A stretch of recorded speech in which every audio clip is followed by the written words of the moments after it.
A father executed in cold blood, gunned down in front of his two young sons outside of their daycare. Authorities say the shooter was the children's own mother. I pray to God it's a death penalty case, because a person of that mindset and of that evilness within them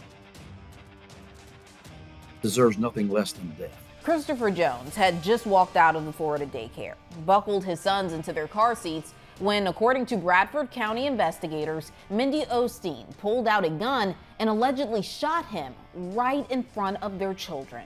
He loved them. He did everything for them. He worked long hours to provide for them. Now, Christopher is dead, his ex is in jail, and their two little boys are left with a nightmare they will never forget. She has no right to ever see those children again, because she didn't give a damn about them. I'm Kennedi Walker, and this is Law and Crime. Ready, set, go! Christopher Jones loved nothing more in this world than his two little boys. They played together, laughed together, made memories in the everyday moments. But those memories are all the boys have now, because they won't get to grow up with their father. He's gone, taken in the most brutal way imaginable. It happened on Friday, July 25th.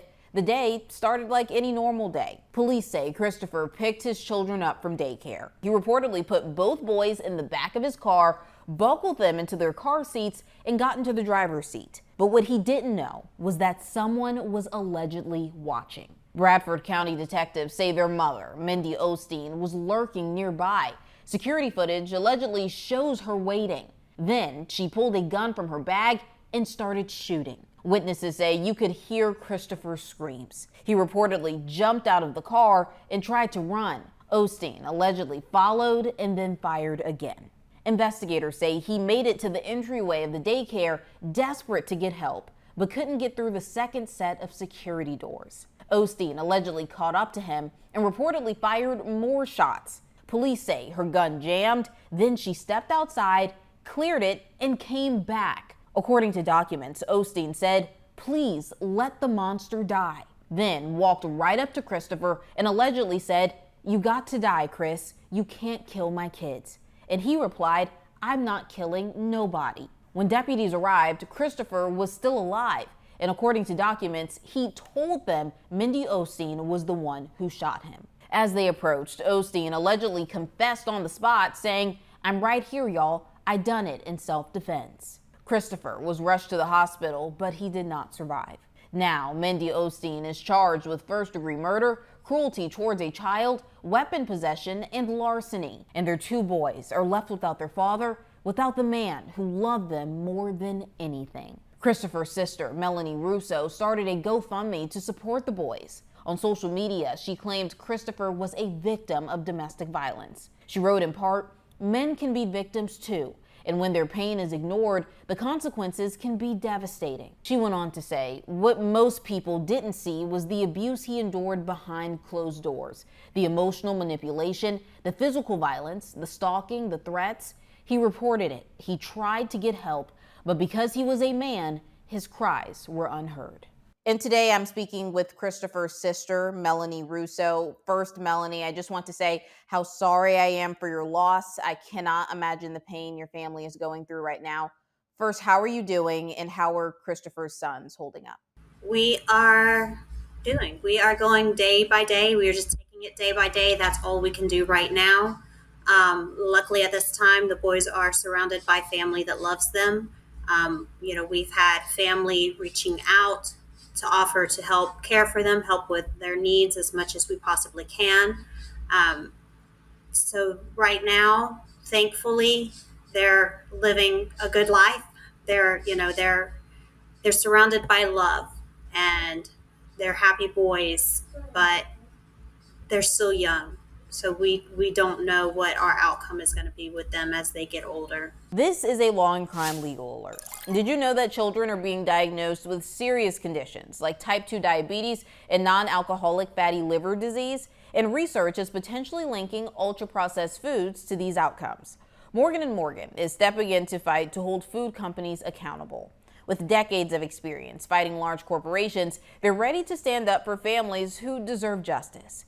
If your child, who is under 21 years old, has been diagnosed with type 2 diabetes or fatty liver disease, visit www.forthepeople.com/food or scan the QR code below. What kind of father was Christopher? What do you want people to know about him as a dad and just as a person? Christopher was an amazing father.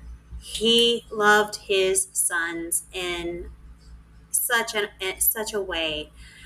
Like, I saw a transformation in his life from the moment his first son was born, and he decided at that point that he was going to be the best version of himself possible for those boys, and he did. He loved them. He did everything for them.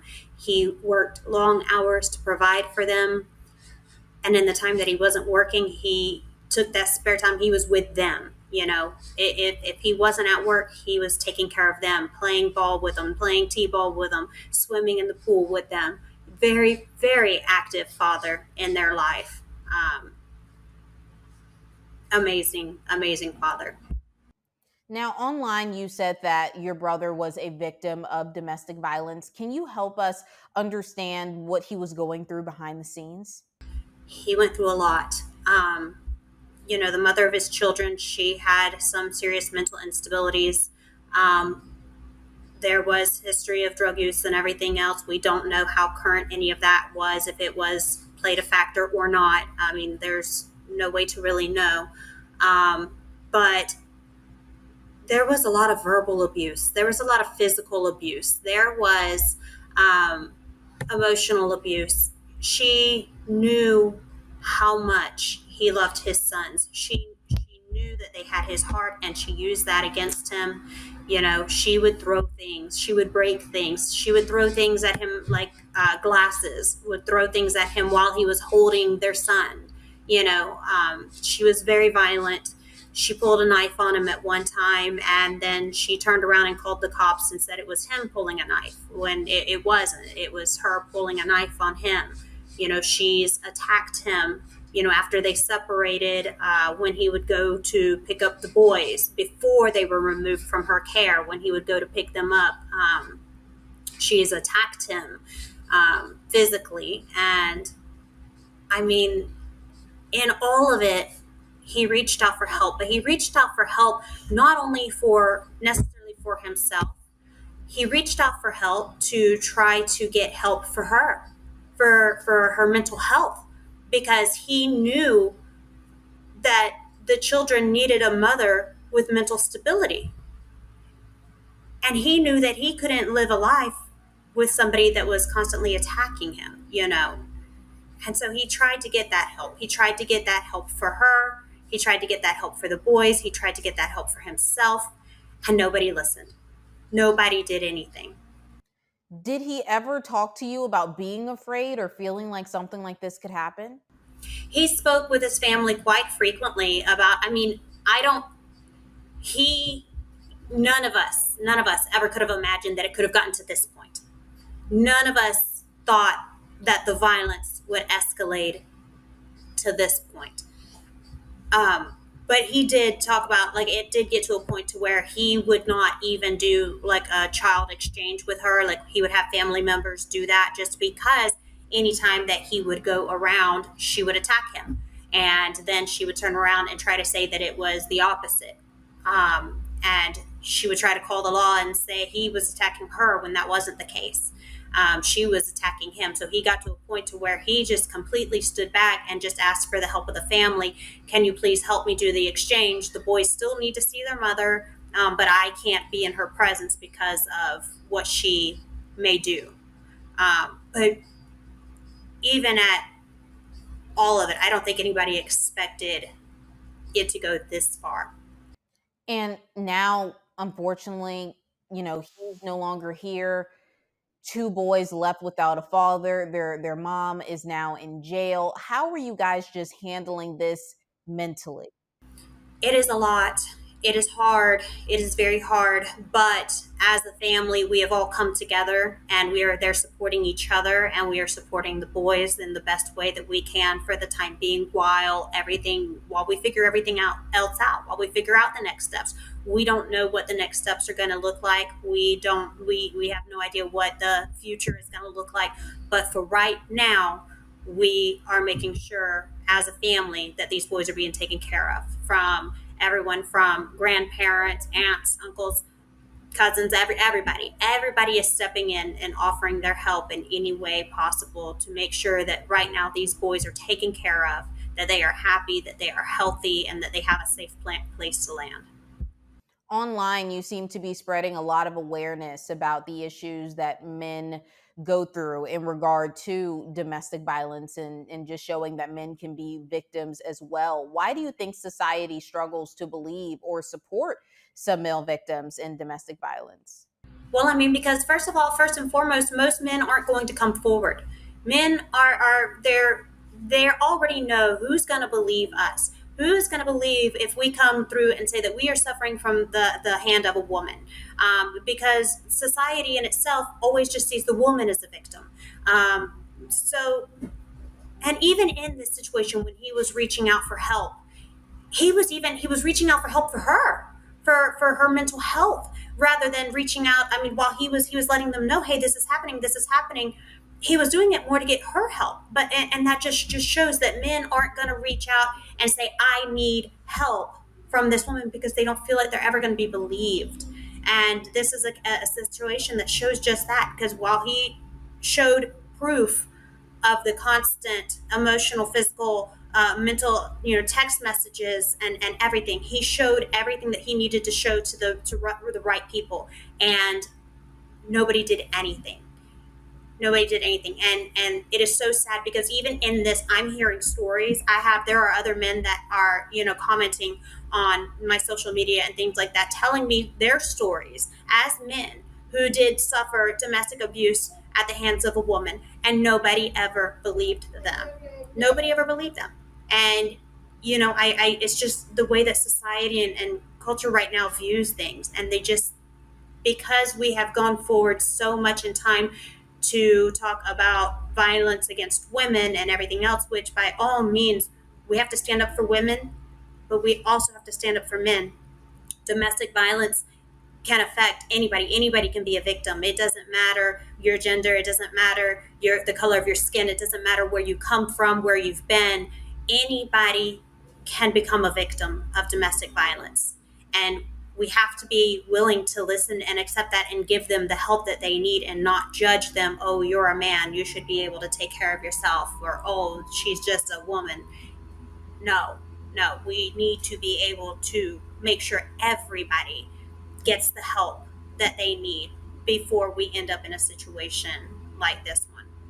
Absolutely. And we hope that Christopher's story changes lives in that way, and hopefully, some change does happen. But finally, Melanie, what does justice and healing look like for your family moving forward? That is hard to say, because it's very fresh. So without trying to speak through the emotions of what we're feeling, the only justice that can be served at this point is making sure that our justice system does right by Chris, and making sure that Mindy is imprisoned. And honestly, she deserves no less than the death penalty for this. This was a crime against an innocent man. This was a crime against her own children.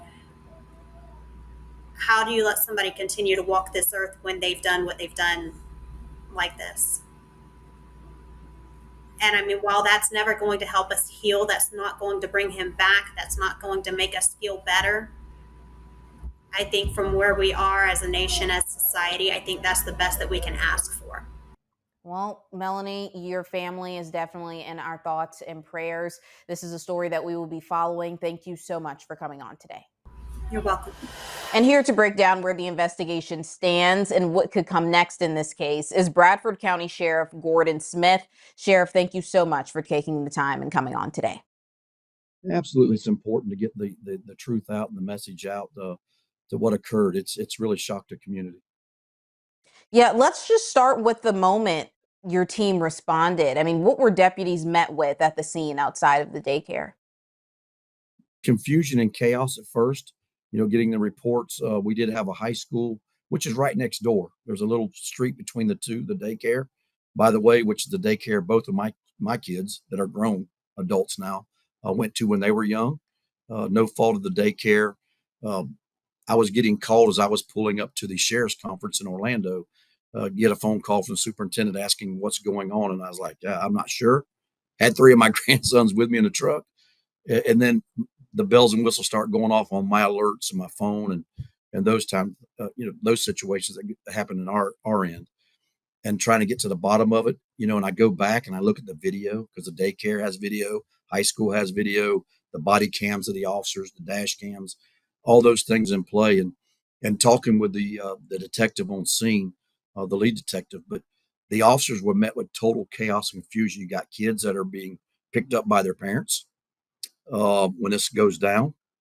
The daycares, thank goodness that the daycare has protocol and they followed that, which kept other kids, except for those already outside, being strapped in their car seats.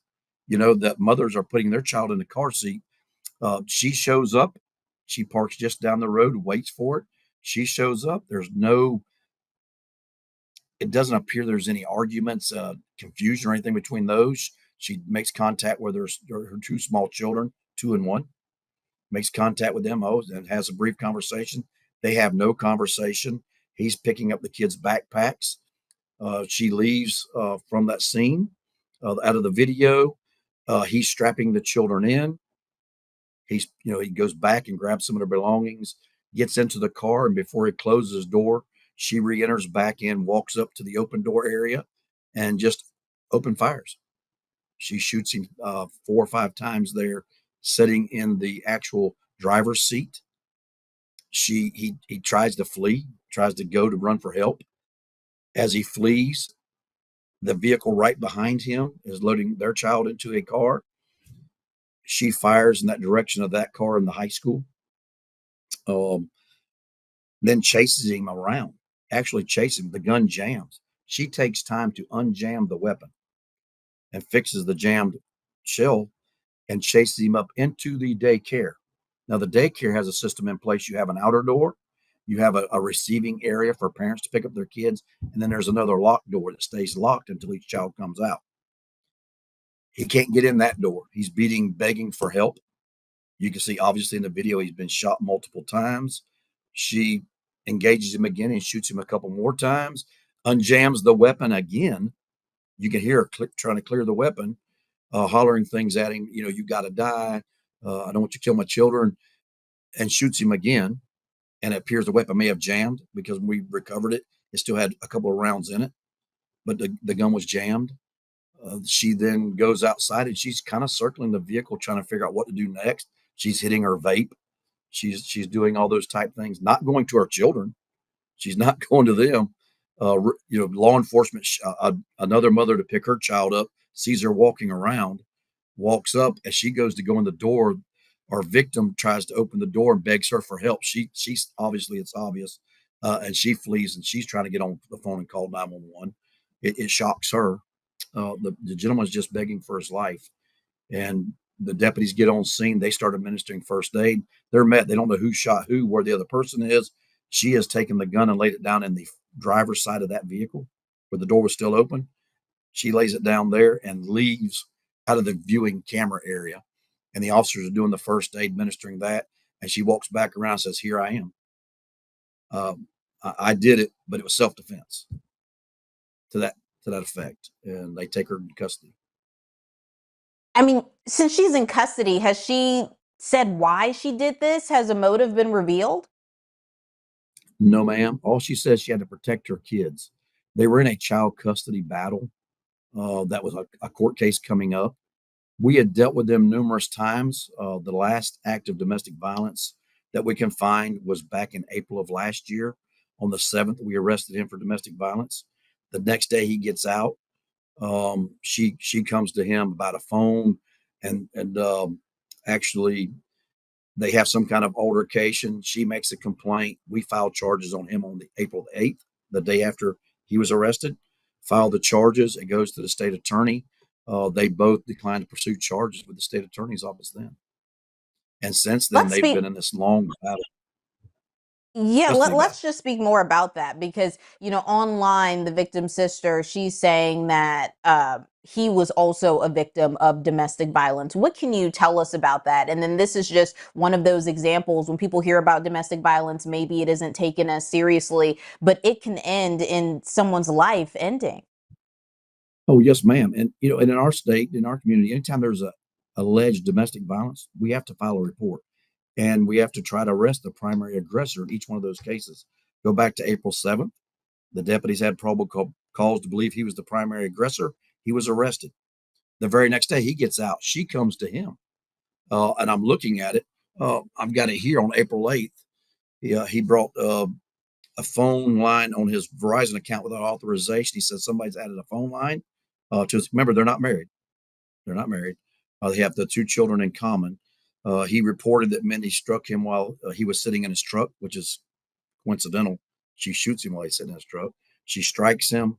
We charge her with burglary and battery and fraud. We sent that over to the state attorney's office. We couldn't find her. She's fled. We filed those charges. They later both declined to pursue the charges, both in regards to it. We look back at this, and there's some other incidents, but most of them are relating to child custody issues. He's moved on. He's trying to get custody of his kids. She has 3 older children that she no longer has custody of. Then they had these 2 children in common. He was trying to, by all appearances, trying to be a father, trying to do all the right things in regards to it. In one of his social media posts just a couple of months ago, he changes his profile to him in a nice suit, dressed sharp, looking good. And she makes the comment that he picked out, the suit for his funeral. So something was going on in her a couple of months ago. Of course, we don't get that report.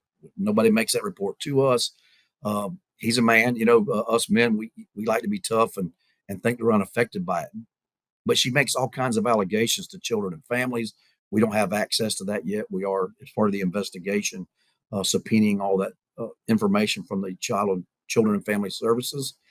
This has been ongoing, and it appears on the outside of everything that we're looking at right now, looking into this case, he is doing all the proper things to seek custody of his children. Still had to prove paternity. They had an upcoming court case, taking all the proper steps. She was not living with him. They've been apart. She's, like I say, she's made several of those calls, but all of them have been found to be false. And that's the sad reality. He was being a father. That's all we can find out. Everybody we're talking, the interviews, sitting down with my investigators and going over all this. Look, we've all done things we're not proud of. We've all been in relationships we're not proud of. But it appears that, he stepped up, and she's made a lot of serious allegations, but none of them have panned out to be even remotely true. Nothing we can prove or add to that. It's just a tragic situation. And I thank God that nobody else was harmed, that daycare had all the proper procedures in place. You can't predict when domestic violence is going to occur. Being there, watching the video, he's doing all the nice things. He does ask the daycare when he goes back up to get the things, what's she doing here? Because he has it. It's his time, with these visitation things that they've all got worked out. And she leaves out of the scene of the videos, and she just reappears after he's got the kids strapped in. She damn sure wasn't worried about the kids, because she doesn't go back to check on their safety. Her 2 kids that she claimed that she loved were sitting in the back of that vehicle, strapped in car seats, and she opens fire in that vehicle no less than 5 times before he can finally escape out of the vehicle, flees out of there. And she didn't care about the well-being of the others behind her, other people strapping their kids in cars, or the high school and the kids across the road. She's shooting. She's just chasing him. She's like a predator after prey, and she's just chasing him down like an animal. And he runs into that daycare for help. And when he meets that second door, he gets inside the first. The second door secured as it should be. That's why they have those safety protocols in place. He's begging for his life. And she assassinates him. She didn't kill him. She assassinated him and makes the comment. You can hear it on the video. Let the monster die. I won't go kill you kids. And he's like, what are you talking about? He's begging for help as he opens the door when the other lady approaches to get her kids. She don't know what's going on. In regards to it, it shocks her. And first thing she does is to flee and call 911. We have one of our deputies had 2 kids that were there at that same daycare during this time. And when the officers get there, they're just met with, a man shot multiple times, chaos, people are scattering. They're trying to figure it out. Then she walks back up and says, here I am. But it was self-defense. That's no case of self-defense. That's outright vicious murder of a human being. I want to speak about the charges that she's facing now, but I just can't stop thinking about those 2 little boys that were in the car. I know they're young. Maybe they won't remember everything, but still just going through something so traumatic. How did your, deputies handle that with the boys? How were they? What were they doing at this time? You watch the video. The first thing they do is once they realize the kids are in the car, somebody said the deputies know there's still 2 kids strapped in this car with tinted windows, this expedition. They go immediately remove the kids and away from the scene. We have a victim advocate services. We're getting the social service. Of course, children and families has been involved. We want to get those the help they need. But it wasn't just those 2. The poor kid, the other older little child that was getting strapped in a seatbelt in the car behind them. There were still 6 kids in that daycare and 2 adults in that daycare center with all this chaos and sirens and multiple units showing up on scene. I'm just glad that the procedures were followed. Things were done as they should for that daycare, because if it got past that second door and it hadn't been secured, there's no doubt in my mind she would have chased him into there with those other kids present, because she didn't have any care about anything else around her than what took place with all these people and all these other children. It's bad enough for adults, but we're grown. Those children and that child that was in that second car is old enough to understand what was going on. That mother backed up and fled, rounded the block, calling 911, and then goes back to make sure, because we're in a caring community. People wanted help, and they wanted to make sure those other kids. So everybody's coming to the aid of those kids. Nobody really knowing who the gunwoman is in this case. It could have been a lot worse. Had that gun not jammed, she still had a few more rounds. She maliciously sat there, waited on the father of the children, their children, to show up at that daycare. Then she comes up. She speaks to the children briefly. She leaves. He loads the kids up, as a father should, properly straps them in, gets in his vehicle. Before he can close the door, she comes back around, pulls a gun from a bag, and reaches in and just unloads at least 5 shots. He then jumps out trying to get help. And she opens fire. If that gun hadn't jammed, she'd have fired multiple rounds, which would have hit somebody else at that school or the car behind her. And she chases him up into the daycare. And if that inside door had not been locked, she'd have chased him further into that daycare center. Listening to this, it all sounds premeditated. Can you speak to the charges she's facing now? And could we potentially see more added as the investigation continues? This is Florida. Is this potentially a death penalty case? I pray to God it's a death penalty case, because a person of that mindset and of that evilness within them deserves nothing less than death. And that's just my own opinion. I've been in this job a long time, and most people I deal with in my jail are not bad people. They make bad decisions. But she's proof that there's evil in this world. You can call it from drug use, mental illness. There wasn't nothing crazy about her. She knew how to use that weapon. She knew how to clear that weapon. She knew exactly what she was doing. She sat there and she waited. And she waited for their opportunity. And watching the video, that gentleman did nothing to provoke her. He was overly kind to be in the situation there, because he knew about all the allegations that she's made. So he was overly nice, being a dad to those 2 boys or those 2 children.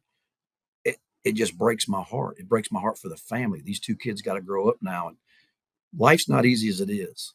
And to explain this later on in life when they get older, she has no right to ever see those children again, because she didn't give a damn about them. Yeah. Well, this is a story that we will be following closely. Such a heartbreaking story. Sheriff, thank you so much for coming on today. Thank you all for getting the truth. Mindy Osteen was denied bond. For Law and Crime, I'm Kennedi Walker.